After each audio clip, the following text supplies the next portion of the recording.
quotient rule. Just like we had in product rule, here we have that y is equal to u of x over v of x.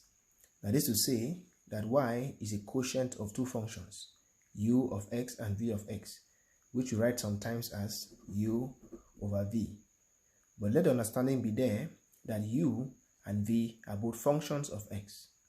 So if y is equal to the quotient of two functions, u and v, then dy over dx is equal to v, the function below, times du over dx minus u, the function above, times dv over dx divided by the square of v. At this point, I'd like to make the following remark. In the quotient rule, it is important that the first function that appears here is the function v and not u. That is to say that if you swap the positions of u and v, then what you'll be dealing with is no longer the quotient rule. So you must use the formula as it is. We now take a few examples to illustrate this process.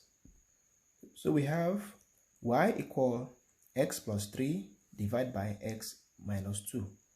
This is an example of a problem that involves quotient rule, because the function x plus 3 is dividing another function x minus 2. So all we need to do here is call the function up u and the one down v. So we say let u be equal to x plus 3, the function above. And once we do that, we differentiate. Du over dx is equal to what? 1. 3 is a constant, so its derivative is what? 0. So let the second function v be equal to what? X minus 2. So that dv over dx is what? 1 again. So our quotient rule says the what? That dy over dx is equal to v du over dx minus u dv over dx divided by what? V squared. If we plug in the values, what do we have? Our v is x minus 2. Du dx is times 1 minus u, our u is x plus 3 dv dx is what? 1 divided by the square of v. What is v? Our v is x minus 2, so we have here x minus 2 all squared.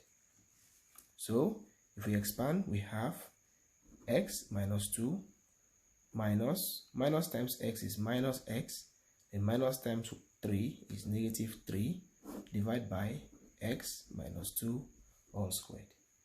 And this gives us x minus x is 0, then minus 2 minus 3 is negative 5 divided by x minus 2 all squared. Of course, if you like, you may go ahead to expand x minus 2 all squared. Here we have y equal cos x divided by 3x plus 1. Again, the quotient of two functions. So we proceed using the quotient rule. So we say, let u be equal to the function up cos x. We differentiate immediately. We now say du over dx. Du dx is what?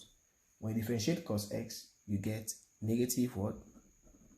Sin x. Let v be the function below, which is 3x plus 1. Again, you differentiate. dv dx over dx is what? Is 3. Our quotient rule says that dy over dx is equal to v du over dx minus u dv over dx divided by what? V squared. So if we plug in the values, what do we have? We have the following. Our v is 3x plus 1. Du dx is negative sin x times negative sine x minus u, or u is cos x, times dv dx, our dv dx is 3 times 3, divided by the square of v. Our v is 3x plus 1, so we have here 3x plus 1 all squared. We simplify the numerator a little. We have, so this is 3x plus 1 times negative sine x, so that is negative sine x times 3x plus 1, and this is negative 3 cos x, divided by 3x plus 1 all squared. And we have not differentiated the function now. Cos x over 3x plus 1 becomes this, and we have just applied the quotient rule. We take another problem. Here we have y equal the tangent of x, or like we say, y equal tan x. Looking at this problem, it doesn't look at sight that this involves quotient rule. But if we know that our tan x is nothing but what? Sine x divided by what? Cos x. So the tangent of a function is always the ratio of sine x over cos x. So what do we see? We now see that y is nothing but what? Sine x over cos x. And this becomes a quotient. So we proceed. Let u be the function up, which is sine x. We differentiate. The u over the x is what? Cos x. When you differentiate sine x, you get cos x. So let v be what? The function below cos x. Then dv over the x is what? Negative sine x. So our formula says that dy over the x is equal to v du dx minus u dv over dx divided by what? V squared. If we plug in the values, we have v, or v is cos x, du dx, or du dx is cos x again, minus u, our u is sine x, and then dv dx is negative what? Sine x, divided by v squared. Our v is cos x, so we have here cos squared x. So if we expand this, we have cos x times cos x is what? Cos squared x, minus sine x times minus sine x is plus sine squared x divided by what? Cos squared x. If you recall from your trigonometry, you recall that cos squared x plus sine squared x is nothing but what? 1 over cos squared x. And again, 1 over cos x is what? Is sec x. You recall that 1 over cos x is nothing but what? Sec x. Which means that 1 over cos squared x will now be what? Sec squared x. So what we have established here is that the derivative of tan x is nothing but what? Sec squared what? X. Here we have y equal exponential x divided by x squared plus 1. Again, the quotient of two functions. So we proceed.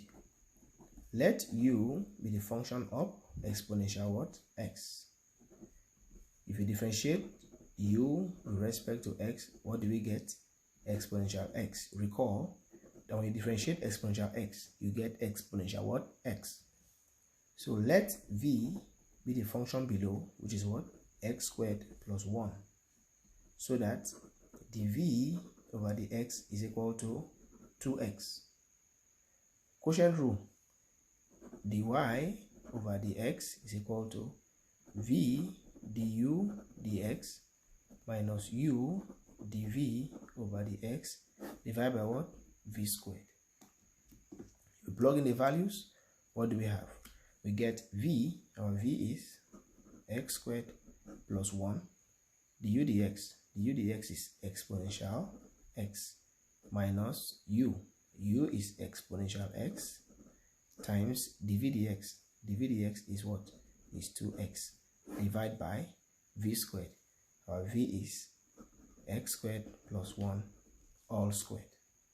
If we tidy it up a little, we have exponential x into x squared plus 1 minus 2x exponential x. Of course, if we like, over x squared plus 1 all squared. Of course, if we like, we can of course go ahead to even take like terms. You will take exponential x out. What is left is x squared plus 1 minus what? 2x divided by what? X squared plus 1 all squared. And that becomes the derivative of the function exponential x divided by x squared plus 1. Don't forget to like and subscribe to our YouTube channel. See you.